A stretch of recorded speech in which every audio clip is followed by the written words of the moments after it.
Pas mau balik ke tenda, dari pohon yang gede itu muncul sosok Kunco. Kunco itu kuntilanak cowok. Sosoknya itu dia merangkak kayang, jadi kayak gini. Palanya itu terbalik sama lidahnya ngejulur ke bawah. Itu jadi dari atas pohon ini. Itu merangkak. Nah kita berempat tuh langsung nggak berani ke tenda. Terus ditanya kenapa ganggu gitu kan. Langsung nunjuk ke Guntur. Ternyata Guntur bawa jimat gitu. Pakai bahasa Jawa, Arif Amen ngerti ya. Ini anak bawa apa? Udah dibilang, Tur lu pakai wapak ya, lu pakai jimat gitu. Enggak, itu dompet apa? Ya gue kira udah dibersihin, udah nggak ada apa-apanya. Tur, lu mah bunuh diri.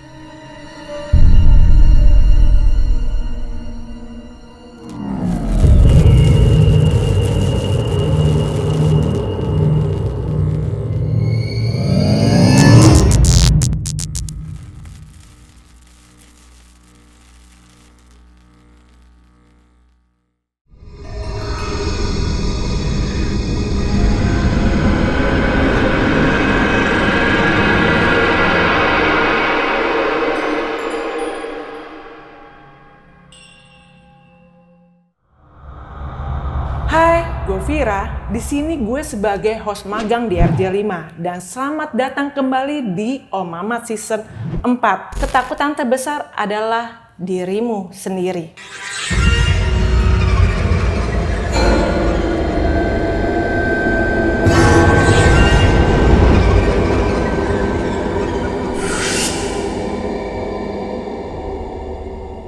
Oh ya guys, Bang Fajar lagi sibuk banget. Kita doakan aja semoga karirnya itu melejit ya. Dan pada malam hari ini, gue kedatangan pelaku horor yang dimana beliau ini adalah pendaki Gunung Slamet.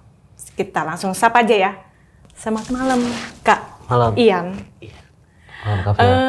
Katanya Kak Ian itu ngalamin horor yang terus-terusan saat mendaki Gunung Slamet. Iya, benar. Nah, itu berapa orang yang ngalaminnya? Empat-empatnya sih. Karena satu tim kita berempat waktu itu berangkat. Dan katanya punya dokumentasi horor juga. Ada, Kak. Ada beberapa rekaman video sama foto. Udah lewat dari pos 2 tapi belum nyampe pos 3. Oke, tahan dulu ya Kak ya. Nah, sebelum kita mulai ceritanya, jangan lupa kalian yang mau menceritakan ke RJ5 bisa banget DM IG-nya atau email langsung ke RJ5. Dan jangan lupa, di bulan Desember akan ada spesial Om Mamat yang akan tayang di hari Selasa, Kamis, dan Sabtu dengan spesial narasumber pastinya. Ini dia ceritanya.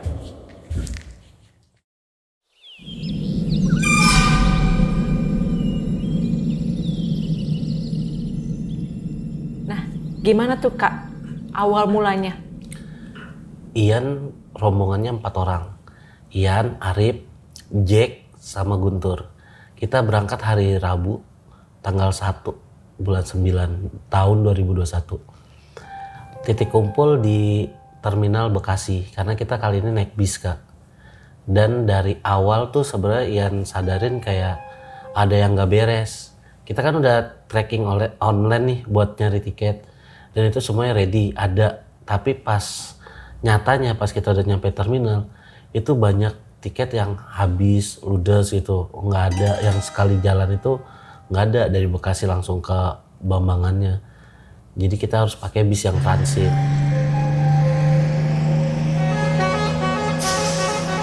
Pas naik bis transit, nyampe di tempat transitnya itu ya lupa terminal apa, karena kayak cuma shelter aja. Di situ kita putusin buat makan malam lah ya, karena kan berangkatnya itu habis asar.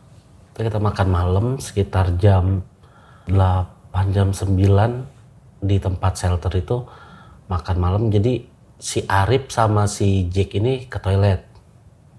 Nah, Ian nunggu dulu sama si Guntur buat nunggu mereka lah gantian jagain tas. Cuma pas kita lagi makan, Ian sama Guntur ternyata kebelet juga.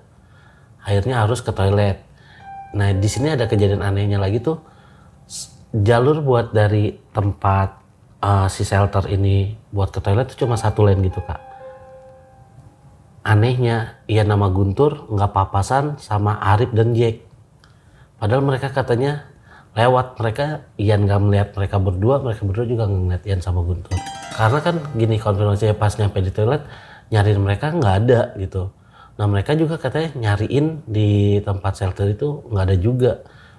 Pas Ian sama Guntur balik, lu dari mana? Toilet.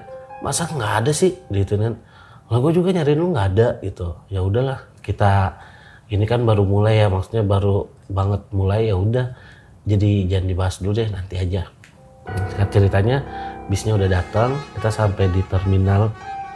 Satu kita harusnya udah ditunggu sama bis travel lagi kak, sambungan, karena dari terminal tersebut buat akses ke base campnya tuh nggak ada angkot. Kita emang harus sewa mobil. Kita udah calling dari jauh-jauh hari gitu.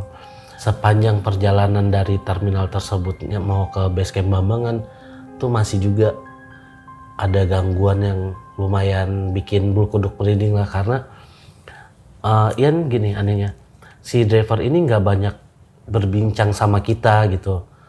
Orang kan biasanya kalau yang normalnya ya rata-rata namanya kita pendatang tuh ditanya, Mas dari mana kayak gitu. Terus ya walaupun dia udah ngeliat kita berapa rombongan atau mungkin mikirnya udah kontekan lewat WhatsApp ini udah kali dia nggak mau nanya. Cuma setiap Ian tanya kayak di sini lagi musim apa, kan kelihatan tuh pertanian ya, daerah pertanian. Ini nanamnya apa, terus lagi musim hujan atau enggak, nggak pernah dijawab. Jadi posisi Ian duduk itu di belakangnya si supir persis. Itu di suasana di luar bis travel itu lagi kabut ketutup tebal. Jadi jarak sudut pandang juga cuma 1 meter mungkin ke depan. Walaupun itu udah disorot pakai lampu ya. Nah di pinggir jalan di dekat semak-semak ada sosok perempuan yang tinggi, kurus, terus dia cuma nunduk dengan pakaian yang lusuh, dia gini, rambutnya panjang sampai sedengkul. Ian tuh jadi pas lihat kan dari sana nih kacanya, Ian begini aja sambil ngeliat gini, mau ngeliat mukanya tuh kayak gimana, cuma kan nggak kelihatan karena rambutnya dia nunduk, rambutnya terurai kayak gitu dengan pakaian yang lusuh. Ini sih udah pasti Mbak K gitu. Cuma ditanya sama si Jack sama Guntur kan yang di bangku belakang, lo ngeliat apaan? Enggak ngeliat apa-apa. Maksudnya ya itu nanti aja lah kita bahas, ini belum juga sampai base camp gitu kan. Ya udah setibanya nyampe base camp, di sana ternyata pendaki lain tuh banyak kak. Ada beberapa rombongan lah, ada yang mau nanjak dan ada yang mau turun. Itu rame dan Ian mikirnya ya lumayan lah, nggak tim Ian doang gitu, nggak berempat doang, karena kan Ian nanjak ke sana itu di hari biasa, bukan di hari libur, bukan di weekend Sabtu. Kalau Jumat Sabtu Minggu rata-rata gunung rame sih kak, tapi ini hari Kamis malam Jumat Kliwon. Dan mungkin memang dari awal niatnya udah jelek, terus tadi dulu kak, maaf. Ada yang ini.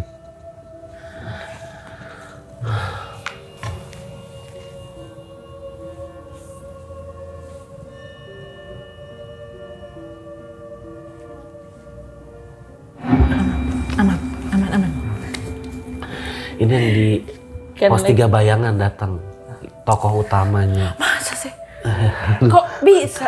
Kuntilanak cowok, soalnya dia tadi berangkat. Kalau perawakan kuntilanak cowok itu kan dia kayang gitu kak. Terus kepalanya tuh terbalik sama lidahnya tuh ke bawah gitu. Dia tuh merangkak, ya kenapa? Kok? Karena kita lagi cerita kali ya? Mungkin karena dari awal niat nanjak ke Slamet itu buruk kali kayak kak. Takabur kalau bisa dibilang. Takaburnya itu Ian dan tim itu nantangin buat mendirikan tenda di pos 4 sama Rantu. Yang terkenal angker banget. Selamat via Bambangan ini ada SOP-nya atau ada peraturannya, nggak boleh mendirikan tenda di pos 4 dan di pos 9. Pos 9 sih alasannya jelas dan logika ya, karena itu pelawangan atau batas vegetasi di mana pohon-pohon udah nggak ada, mau ke pasir bebatuan. Mungkin yang ditakutkan adalah kalau di pos 9 ketika ada badai segala macam, ya udah tenda bisa terbang, bisa mungkin hal yang parah lah. Kalau di pos 4 ini ya karena pos Samarantu ini, ya kita jadi seangker apa sih gitu, kayak gimana sih, dan nggak tanggung-tanggung kita nanjak tuh bener-bener yang nyari momen dan harinya hari Kamis Jumat Kliwon pas ada di sana. Sampai kita akhirnya istirahat di base camp, jam 6 kita harus sudah berangkat Kak, udah berangkat. Nah ternyata ada pendaki yang mau naik itu satu rombongan, dia ada 6 orang. Terus di sana juga kalau uniknya dari Selamat dari via Bambangan ini bisa naik ojek Kak, gitu dari base camp sampai ke pos 1. Lumayan lah hemat tenaga kan, karena trekkingnya itu dari base camp atau dari gerbang ada tulisan selamat datang di Gunung Selamat via Bambangan kayak gitu. Itu treknya udah lumayan dikit-dikit nanjak. Tapi kan tanya, Mas nggak pada naik ojek aja gitu kan? Dia bilangnya, emangnya mau wisata naik ojek? Kita kan mau mendaki gunung. Nah Ian di situ kayak kesentil, oh iya juga. Kayak nahan gengsi Kak. Ya juga, ya udahlah kita jalan ikutan. Nah tapi rombongan mereka itu yang berenam, Ian lupa sih dari mana, yang jelas sama-sama dari Jakarta. Dia tuh udah duluan dan emang langkahnya tuh cepat mereka berenam. Beda sama rombongannya yang berempat yang paling lama Ian gitu, karena Ian yang dari 4 orang ini Ian yang paling gemuk. Kalau Jack, Guntur sama si Arif kan kurus. Itu kita nanjak dari pagi banget udah diganggu Kak. Maksudnya ada kejadian yang nggak masuk akal sih Kak. Kita bawa tempat minum portable, tempat air gitu. Itu kan baru dipakai 1 kali waktu nanjak Gunung Sumbing. Nah pas dipakai lagi yang kedua di Gunung Selamat ini, dan kita di tenteng ini Kak. Jadi itu tempat air portable-nya itu kan bisa dilipat, tapi kalau udah diisi air ya udah penuh. Pas di tenteng kayak gini nggak diseret gitu ya, tiba-tiba bawahnya bocor. Air lama-lama tuh ngetes, hampir udah mau habis lah kalau bisa dibilang, hampir udah setengah. Saya itu baru sadar, ini air kok lama-lama habis kayak gitu. Pas dicek emang ada netes? Ada yang netes, cuma kan kalau yang Ian bilang tadi, ini baru pemakaian yang kedua dan ini baru dan nggak pernah diseret atau apa. Mungkin kalau pemakaiannya asal itu ya masuk logika lah, ini Mbak Aret kena trek atau apa, ini kan enggak. Sampai tuh si Jack motong tali jaket Ian buat ngikat, karena kalau nanjak lewat Bambangan ini airnya tuh dikit Kak, cuma ada di pos 5, itu pun katanya harus masuk ke semak-semak dulu, dan kalau kalau musim kemarau nggak ada airnya gitu. Jadi kita benar-benar maintenance airnya itu harus ya cukup. Singkat cerita sampailah di pos 1 Bayangan, tempat pangkalan ojek. Jadi kalau dari base camp buat kita naik ojek, nah berhentinya di situ. Itu ada gubuk kumuh. Si Arif sama Jack udah jalan duluan masuk ke hutan pinus. Ian sama Guntur break dulu di gubuk itu. Karena ya orang gendut kan, lagi gendut nggak kuat diburu-buru, jadi udah lo jalan duluan Rip, Jack, gue istirahat dulu sebentar. Pada saat istirahat di gubuk tersebut, Ian ngeliat sosok anak kecil sih, tingginya cuma sepinggang gitu, dan sebenarnya bukan manusia ya kayak makhluk. Anak kecilnya kayak anak kecil banget mukanya. Dia tuh warga desa sih Kak, jadi penampilan bukan yang anak kecil dari kota atau yang pakaian zaman sekarang, enggak. Tapi bukan zaman Belanda juga, pokoknya pakaian anak desa kayak gitu. Ian bilang sama Guntur, Tur, ini ada anak kecil, mau nggak komunikasi, gue masukin deh ke badan gue gitu kan. Si Guntur ini penakut Kak. Jangan main-main lu Pak, jangan main-main, kata dia kayak gitu. Gua ntar nggak bisa nyadarin lu, gimana? Gampang, lu tinggal bisikin aja kuping, manggil nama gua, ntar gua juga balik gitu. Nah ketika Ian udah di gubuk itu udah mau buka mediumship buat izinin sosok ini masuk, ternyata yang masuk tuh malah sosok Gundurwo. Tingginya tuh 2 meter dengan bulu hitam, taringnya itu mencuat ke atas. Kok bisa sosok genderuwo yang masuk, bukan anak kecil? Jadi kalau Ian tangkap itu memang sosok aslinya itu Gundurwo Kak, tapi rubah wujud di awal itu anak kecil. Yang namanya jin kan dia bisa berwujud apa aja Kak. Dan pas masuk cuma ngamuk, ngegerong, gitu. Kata Guntur matanya membelalak gitu. Jadi ini bola mata yang hitamnya kebalik ke atas. Terus dengan tangan tuh mencekrong. Dan Guntur nggak berani bangunin. Dia teriak, tolong, tolong kayak gitu. Buat si Jack sama Arif tuh balik gitu bantuin. Si Jack sama Arif cuma udah Tur, panggil aja nggak apa-apa, aman kayak gitu. Cuma si Guntur ini emang takut Kak, sampai dia megang ranting ya, kayu buat nyodok-nyodok badan gitu, biar dia tuh nyodok sini kan, bangun gitu. Ya nggak mungkin kan, karena ini bukan kita gitu di dalam kan, bukan Iannya. Akhirnya si Jack sama Arif balik gitu buat netralisir atau buat bikin sadar. Nah pas sudah bikin sadar, Ian juga udah balik lagi, ditanya, lu emang lihat apaan, komunikasi sama apa gitu. Awalnya anak kecil cuma pengen nanya dia ngapain di sini, terus kan asalnya dari mana, kayak gitu loh Kak. Mungkin kalau emang kita bisa bantu penyempurnaannya dia pas untuk biar bisa berproses ya kita bantu. Ini kan pas masuk ternyata dia berubah gitu. Ya zong lah, katakan zong ternyata. Udah karena terkuras habis tenaga gitu kan kalau habis mediumship, akhirnya putusin buat istirahat. Kita masak mie, bikin teh, bikin kopi, ya kurang lebih 30 menit lah. Berangkat lagi dari pos ojek itu ke pos 1 Bayangan itu di jam 1 siang. Kita break lagi tuh nyampe pos 1 Bayangan karena kan trekkingnya nanjak. Dan kebetulan di pos 1 Bayangan ini ada warung. Ada warung, ada yang jagain dan dia jualan gitu. Langka sih biasanya kan kalau Jumat Sabtu Minggu doang warung semua hampir buka di beberapa pos. Tapi ini masih ada 1. Nah akhirnya kita buat, dia jualan semangka. Terkenal tuh kalau pendakian Bambangan tuh ada yang jual semangka. Kita makan semangka dulu dan dia juga ada air Kak. Jadi kita bisa minta air gitu. Minta berapa? 2 botol aqua yang 1 liter lah. Lumayan kan buat prepare. Sampai atas lagi. Akhirnya ditanya, mau ngecamp di pos berapa Mas?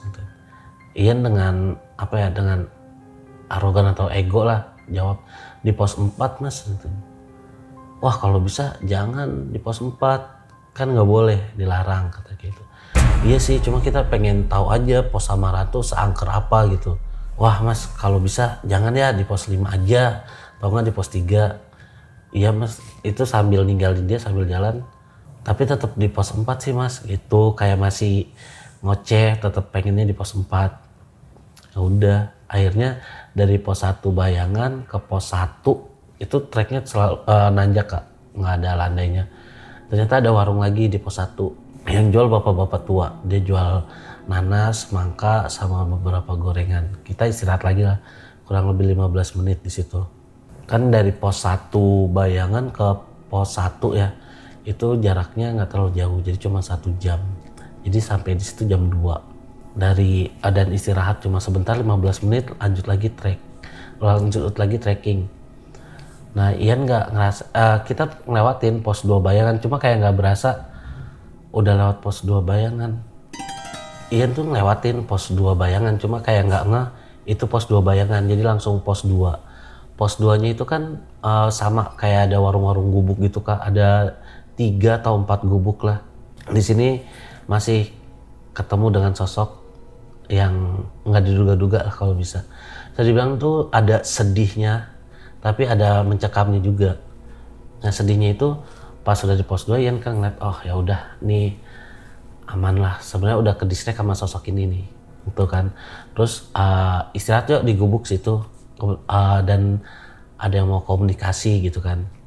Akhirnya pas duduk, ya udah nggak apa-apa sambil istirahat, karena kan capek juga dari pos 1 ke pos 2. Tanpa baru Ian bilang ya udah nih ya komunikasi, terus mau udah siap ini, enggak, dia tahu-tahu langsung masuk, itu langsung nangisnya tuh baru sesak-sesakan gitu, tolong, minta tolong, dan itu air mata keluar terus. Dan ternyata ini sosok pendaki perempuan yang meregang nyawa di situ.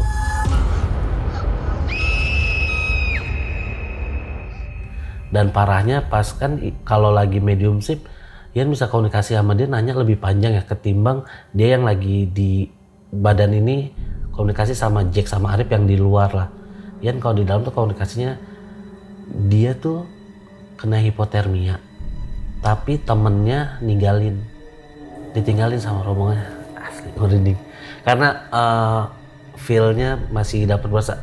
Dia tuh sedih, dia cuma bilang kayak gini, tolong kasih tahu keluarga aku kalau aku udah nggak ada.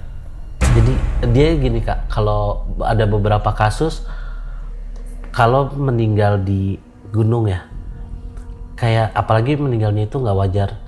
Nah itu dia nggak bisa berproses dan dia ditahan di situ. Ada sosok yang bisa dibilang bau rekso atau penguasa di daerah itu. Jadi pos 2 ke pos 3 itu beda lagi Kak sosoknya. Kayak premannya lah beda lagi. Nah kebetulan dia kan di pos 2 dan dia masih ngerasa dia pengen pergi dari sini. Dia tuh bukan, ya nangisnya tuh saya tuh nggak harusnya di sini gitu. Saya harusnya nggak di sini, saya harus pergi dari sini. Cuma nggak bisa. Kalau visual yang Ian dapat gitu ya, jadi kayak ada rantai di leher gitu. Terus nyambung ke belakang. Nah ternyata di belakangnya itu tuh sosok tinggi, lebih tinggi daripada yang di pos 1 bayangan ojek tadi. Jadi ini buto gede, bukan gundurwo lagi, buto gede. Nah itu yang kayak ngikat dia, nggak bakalan si arwah ini berproses atau kemana-mana. Dan kalau mau nolongin atau mau ngebebasin itu ya Ian sama timnya Ian itu harus ya duel sama dia. Duel dalam artian kita bisa lewat jalur negosiasi kayak agar anak ini dilepas, kamu mau minta apa, kayak gitu. Cuma itu nggak kita lakuin karena menurut Ian ngapain kita ada negosiasi sama jin, nggak ada kayak gitu. Kalau Ian ya prinsipnya kayak itu. Dan di balik hutan yang jauh itu kan ada sekelibatan yang terbang tuh. Itu kepala dengan organ-organ, kalau kita bisa bilangnya kuyang lah. Nah itu yang konfirmasi gini, ngeliat kuyang nggak gitu. Terus ya si Arif sama Jack ngeliat. Cuma kalau pas lagi kayak gitu kan kita nggak kepikiran buat kayak ngikut atau apa. Balik ke si sosok pendakinya ini, si Arif sama Jack janjiin mau nolongin gitu, tapi saat ini diam dulu di sini. Itu pas sadar tuh lemes dan bingung kan karena ini air mata banyak, basah gitu. Ini capek banget. Ditanya, Dut kok parah banget sih kejadiannya, lu yang komunikasi verbal enak, gue lebih nggak enak lagi ngelihat dia ditinggalin sama temen-temennya dan meregang nyawa dalam kondisi beku kayak gitu. Kalau hipotermia kan suhu panas di dalam tubuh itu hilang Kak, jadi kayak udah dia kedinginan, bener-bener dingin. Singkat ceritanya udah si Jack sama si Arif ini janjiin nanti dibantu untuk proses, kita lanjut jalankan misinya, ngecamp di pos 4 sama Rantu kan. Buat kalian yang punya pengalaman horor nyata, bisa kirim cerita kalian ke email rj5 atau DM Instagram rj5.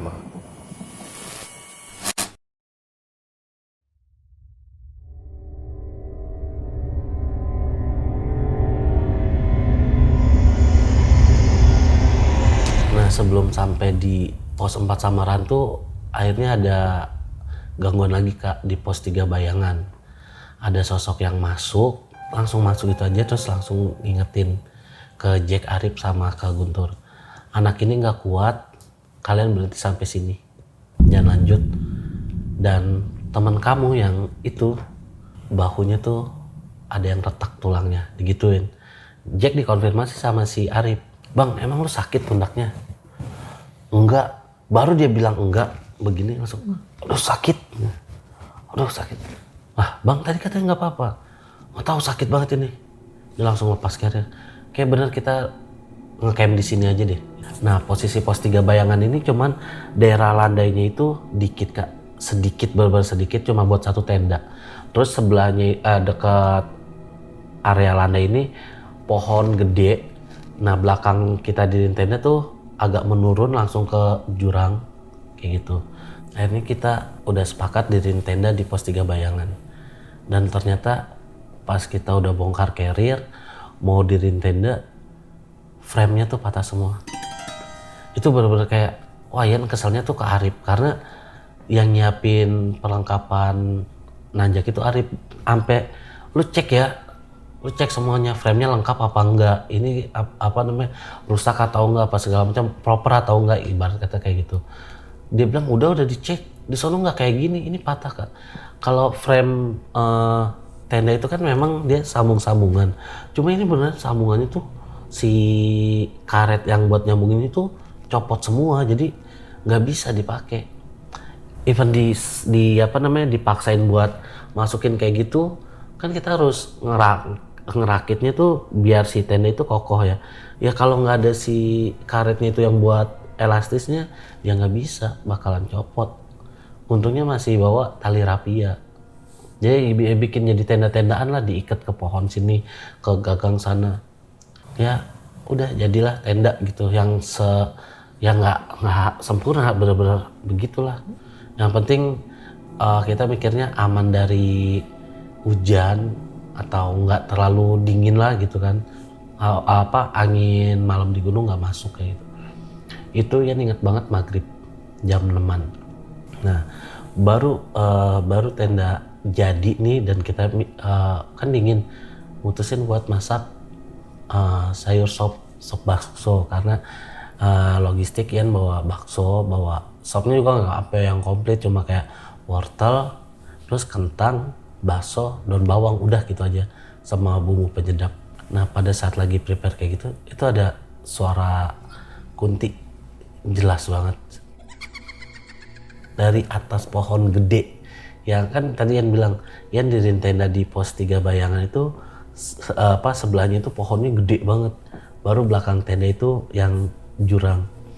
Yan konfirmasi, lu dengar Jack? Si Jack sambil ngiris, nggak fokus gitu, nggak ngeh. Si Arif, denger dek gitu. Iya sih mas, jelas banget emang suaranya. Kiki, Tur, denger Tur. Iya denger, makanya ini gue agak maju. Ntar takut, kan dia kan belakangnya dia, maksudnya area itu tenda kapasitas 6 orang, cuma kita berempat, itu lega gitu Kak. Nah dia agak rapat gitu karena mikir takut ada di belakangnya. Sambil masak, masak sop bakso ini juga unik Kak. Kita kan semua tuh ada satu pack itu 24 biji lah bakso. Itu kita masak semua, tapi kita nggak makan semua, maksudnya kita yang paling kita butuhin banget tuh kuahnya kan, buat ngangetin badan. Dan singkat itu sop masih utuh lah, masih banyak, karena satu panci itu cuma kita makanin kuahnya sama sayuran lah buat ngisi perut gitu. Dan nggak mungkin ditaruh di dalam kan, takut tumpah, kita taruh di depan tenda. Kita taruh dengan panci tutupnya tuh rapet lah tuh panci. Nah ternyata besok paginya itu baksonya tuh nggak ada semua. Hilang baksonya semuanya? Hilang. Kalau misalkan dimakan binatang atau atau orang atau apa, minimal kan ada suara gerak gimana sih, panci kebuka, atau enggak kalau binatang nggak mungkin pilih-pilih Kak, nggak mungkin pilih-pilih ini sayur, ini bakso gitu. Pasti kan dimakan semua, minimal tuh jatuh lah, tumpah lah. Ini enggak, masih rapi kayak pas kita taruh di luar. Cuma pas dibuka bakso doang yang nggak ada. Kayak gitu. Itu semua ini sih pada nanya-nanya, kok bisa ya? Karena ini fisik gitu nggak ada.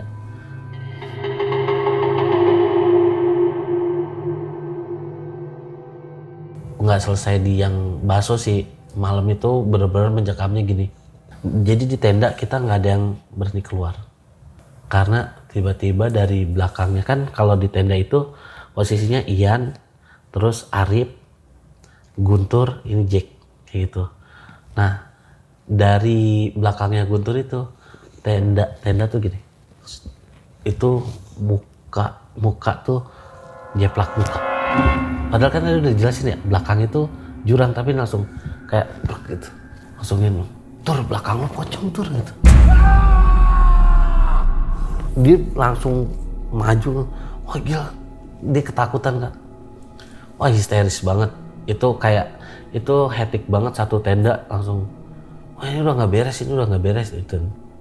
Nah di saat ketakutan kayak gitu belum selesai sama si sosok wajah itu, bisa Ian bilang sih pocong karena kayak ada jeplakannya gini, ada yang gini, tapi bener-bener yang begini doang, itu dari luar gitu.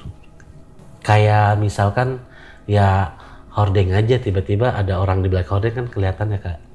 Berapa gitu. lama tuh pas dia nonjolin? Cuma seperkian detik doang, cuma kayak set, udah.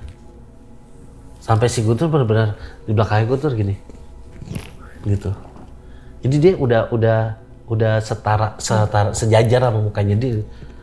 Dan kan tur belakang lo, terus ngeliat kabur ke depan, maksudnya ngerapet lah, kita semua langsung pada dempet. Nah di situ si Arif, kebelet pipis lah, buang air kecil. Tapi ya nggak berani sendirian, maunya 2 orang. Nah Ian sama Guntur nggak mau nih di dalam tenda berdua doang. Akhirnya ikutlah 4-4-nya keluar.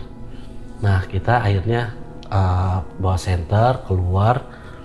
Itu beneran kayak itu cuman rombongan kita doang. Yang rombongan pertama tuh nggak ketemu.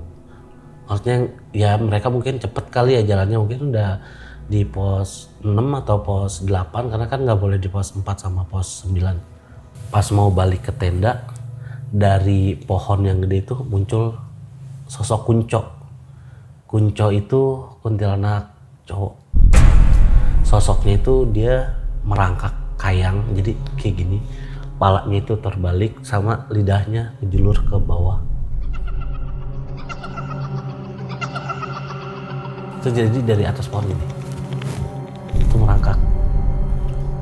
Nah kita berempat tuh langsung nggak berani ke tenda. 4-4-nya sekarang lihat. Nggak berani ke tenda karena itu apaan, megang senter juga gemeteran. Ya udah baca doa terus nunduk sampai dia nggak ada. Nah pas udah lumayan lah kita baca kulhu, baca anas, baca ayat kursi itu kan, tapi nunduk kak, karena nggak akan berani sih lihat sosoknya. Kayak si Guntur yang nggak bisa, nggak peka sama hal-hal kayak gitu pun ngeliat kan, pucat mukanya Guntur ya, tuh pucat. Kalau yang anjrit ini apalagi sih itu, kok nggak kelar nih, apaan lagi gitu. Pas kita sorot senter kan sampai ke atas pohon, udah nggak ada, baliklah ke tenda.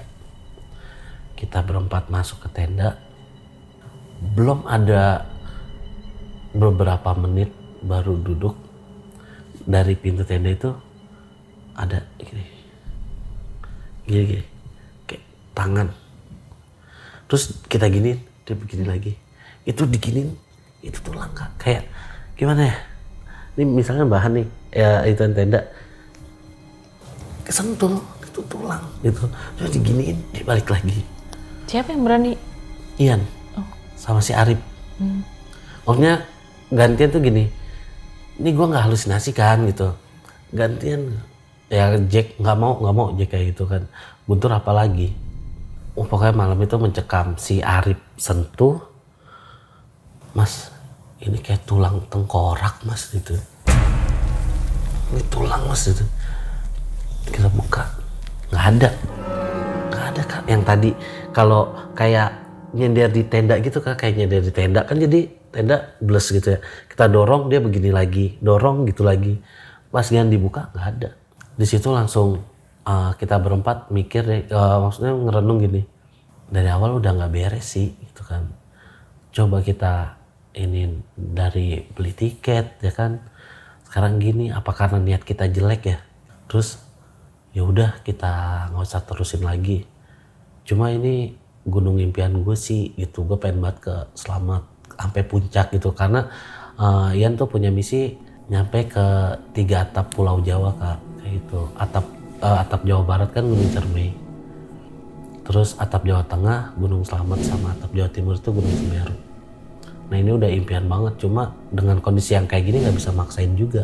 Ya udah di Kubudaran kayak ya udah belum rezeki lah, nggak apa ya belum rezeki dan emang salah kita juga takabur mau jangan kan ya jadi kita kayak sadar jangan kan lu mau ngecamp di Samarantu di pos 3 Bayangan aja lu diginin aja udah gini aja udah gimana terus merenung itu masih kondisi Ian inget ngeliat jam 9 Kak dan itu tahu kayak pagi tuh masih lama Kak ini baru jam 9 udah diginiin dari maghrib loh yang suara kunti gitu kan terus sosok pocong mukanya jeplak terus lagi apa pipis bareng-bareng mau balik ke tenda kuncok turun dari atas pohon baru masuk langsung dari luar ada lagi ya bener-bener beruntun gitu sampai akhirnya kita nggak ada yang tidur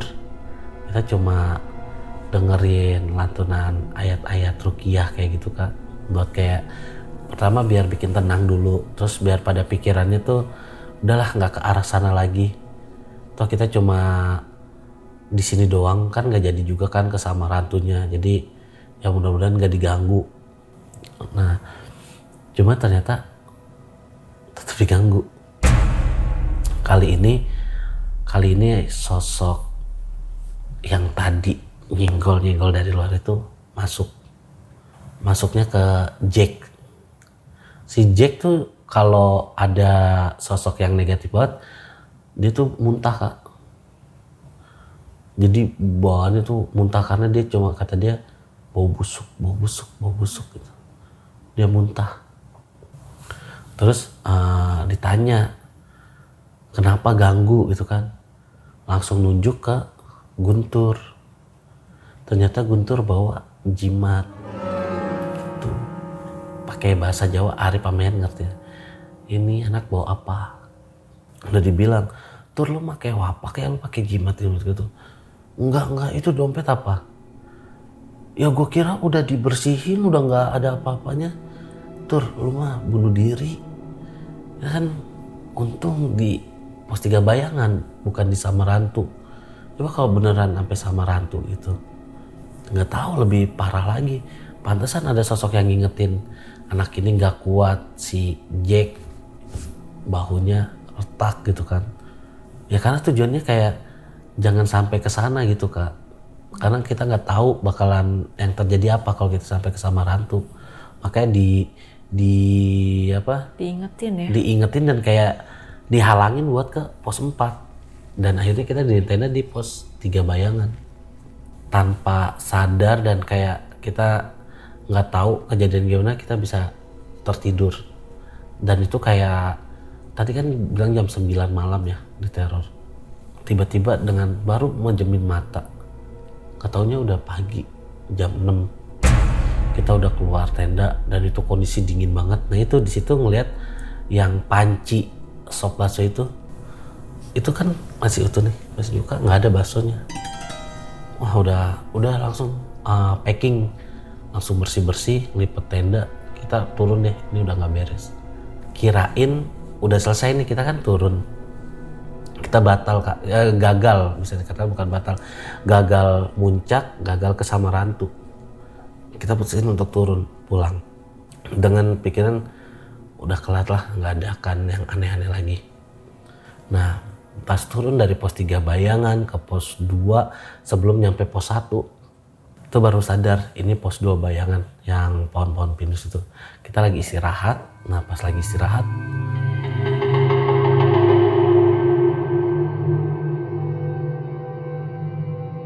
ada warga bawa senapan dengan muka yang jutek banget, terus sambil bilang, Kalian ngelakuin apa? gitu kan. Terus kita pada tengok, lah kok nih orang nggak negor, nggak apa, tiba-tiba langsung kayak ngejar, kalian habis ngelakuin apa, kalian ngelakuin apaan gitu. Kayak Ian sama tim ini ngelakuin hal yang sangat berdosa dan salah gitu. Kayak ya mungkin balik lagi ya, kan dari awal emang ada peraturannya nggak boleh diriin tenda di pos 4 sama tuh, tapi ini kan nggak diriin tenda gitu. Tapi kenapa si bapak-bapak tua ini yang dia sih kayak pemburu burung gitu kak, cuma kok antagonis banget itu, kok sinis banget sama kita. Dan dia sambil pergi dengan muka jutek marah gitu, bawa senapan pergi. Kalian berbuat salah. Tuh. Dia turun, Ian masih yang sama teman-teman kayak mikir, kok dia tahu gitu kan. Terus dia dari mana kok dari atas, kayaknya perasaan nggak ada siapa-siapa gitu kan. Nyampe di pos 1 yang tempat si bapak-bapak tua jualan semangka, gorengan sama nanas itu masih ada. Terus maksudnya dia buka lagi warungnya. Terus Ian tanya, Pak kami gagal gitu. Kan udah saya bilang jangan gitu. Tapi masnya masih ngeyel. Iya Pak kita salah, mungkin lain waktu kita balik lagi kayak gitu. Mungkin rezeki, kalau sekarang mungkin belum rezeki, nggak boleh sampai puncak. Ya dengan rasa sedih dan kecewa ya kita harus pulang tanpa muncak, nggak bisa summit gitu. Dan belum kelar kak. Pas dari tadi kan kalau dari gerbang gapura gerbang itu mau yang kita naik ojek kita naik terus. Nah ini kan berarti kebalikannya turun. Nah ini nggak tahu penglihatan Ian doang atau gimana, tapi empat-empatnya kita ngeliat hal yang sama. Hal yang sama itu gini, pas kita lagi mau turun dan mau ke arah base camp, ada tani warga-warga desa situlah yang lagi panen kentang sama daun bawang. Tiba-tiba pas kita lihat dia langsung dengan pandangan sinis, dia langsung lihat kita tuh sinis dengan muka yang benci banget. Kita jadi berempat kayak konfirmasi, kenapa gitu, kenapa? Nah ternyata bukan dia doang, kayak Arif ngeliat, Jack ngeliat, Guntur ngeliat kalau pandangan warga desa itu sinis, nggak suka. Tapi yang masih mikir positifnya tuh gini, apa penglihatan kita berempat nih yang yang dihalusinasin, kayak sebenarnya mungkin mereka senyum, cuma mata kita aja yang dibikin kayak mereka melihat kita sinis. Cuma kan ini empat-empatnya kita ngeliat mereka kayak begitu. Kalau cuma Ian doang mungkin oh iya kayak salah lihat. Si Jack, Arif, Guntur juga sama. Karena kita turun, mereka tadi lagi panen kentang sama sayuran yang lain, langsung set gitu dengan pandangan benci, nggak suka, seolah-olah kayak mungkin ada yang ngikut ke kita gitu. Mereka ngeliat apa yang di belakang kita atau emang ngeliat kita tuh berbuat salah gitu di atas, makanya mereka raut wajahnya kayak gitu. Nyampe di base camp ya udah langsung kemas-kemas, mandi, nanti bahas di rumah aja gitu. Dirangkum semua, maksudnya ini dari awal ternyata Guntur bawa jimat dan kita takabur mau nantangin sama rantu lah kalau bisa dibilang. Dan udah cuma naik travel yang sama, itu kan travel kita sewa antar jemput ya kak.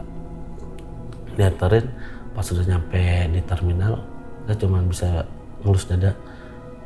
Gila sih, ternyata takabur di gunung itu nggak baik dan efeknya kayak begini. Ini belum nyampe Samarato, ini bener-bener jadi pelajaran yang kayak ya lu mending kalau nanjak gunung nanjak aja deh gitu. Lu ngedaki aja, nggak usah kayak kalau emang udah tahu itu larangan kan juga dari base camp udah dijelasin kan, sampai di simaksinya pun tertulis jangan mendirikan tenda di pos 4 dan di pos 9 Pelawangan. Kalau yang 9 ini kita bisa nalar pakai logika, kalau yang pos 4 ini kan yang jadi ikon atau momok bagi para pendaki selamat kalau lewat Bambangan. Padahal jalur Bambangan tuh terkenal lebih enak lah ketimbang Guci atau lewat Gunung Malang. Paling Setelah itu udah gak ada kejadian lagi ya? enggak. Oke, kalau kayak gitu bakal banyak banget pertanyaan di closing.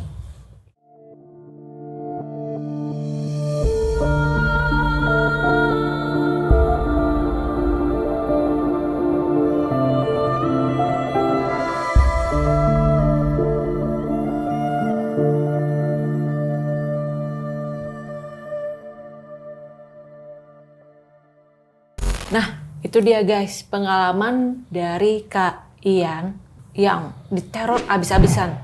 Kok bisa Kak? Sebelum dan sesudahnya udah digangguin. Iya. Ya mungkin karena niat yang nggak baik itu Kak. Karena kan dari awal emang pengen ngecamp di pos Samarantu, pos 4. Yang notabene tuh dilarang, nggak boleh ngecamp di situ. Dan udah punya niat-niat buruk ya. Iya, katakanlah takabur, niat jelek. Nah, pas lagi mencekam itu ya, kok masih sempat-sempat ya dokumentasi.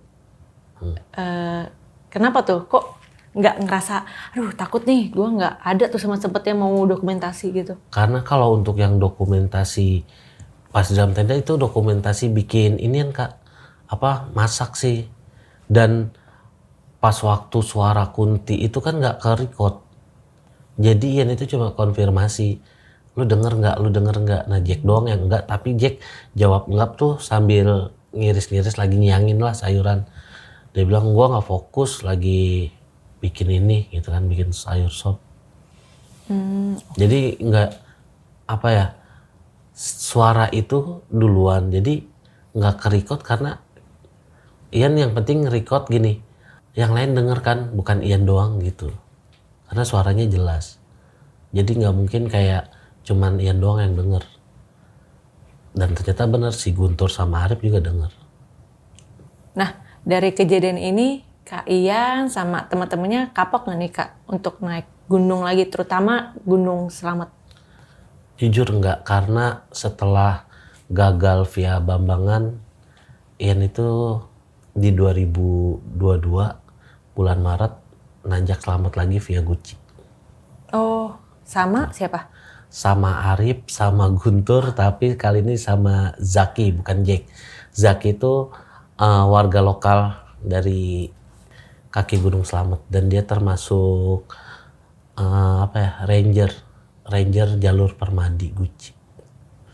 Kak, aku mau nanya tadi, kok kakak itu buat mediumship itu kakak tuh bisa apa gimana? Sebenarnya si Jack bisa. Kalau Arif ini nggak bisa karena dia yang jaganya tuh ketat. Kayak ini anak nggak boleh dimasukin dengan sosok lain atau dirasukin jin itu nggak boleh. Kalau si Arif ya, kalau Guntur Ian nggak tahu karena dia bener-bener kosong, bener-bener yang nggak ya gitu, makanya dia beli jimat. Mungkin zaman dia tawuran ya kan, dia yang bawa jimat karena dulu dia STM suka tawuran. Background sih itu kalau si Guntur. Kalau si Jack, dari awal kenal si Jack itu emang dia ada yang jaga dan dia emang orangnya peka dan gampang bersinggungan dengan energi-energi dari alam sebelah. Nah untuk proses bisa menjadi mediumship sendiri sebenarnya banyak prosesnya sih Kak, nggak yang karena bisa ngelihat atau bisa komunikasi bisa dirasukin, nggak kayak gitu. Karena mereka pun yang masuk tuh izin sebenarnya, izin sama yang jagain kita. Dan kayak pas sosok itu mau masuk ya yang jagain mau nggak gituin. Ibarat kata gini, kalau ini aman maksudnya nggak merugikan fisik ataupun badan batin ya gitu, itu nggak apa-apa. Dan kita masih under control gitu Kak, yang nggak sampai lost control waktu Ian daki Cermai itu lost control. Oke, terima kasih banyak ya Kak Sama-sama Ian Afira. Gue rasa sekian ceritanya. Gue sebagai inspektur magang akan menyimpulkan bahwa ceritanya, wah gila sih. Buang buruknya, ambil baiknya. Dengan adanya cerita-cerita seperti ini jangan buat kalian takut, tapi kalian semakin percaya dengan kebenarannya. Gue Vira, magang host, pamit undur diri ya. Bye-bye.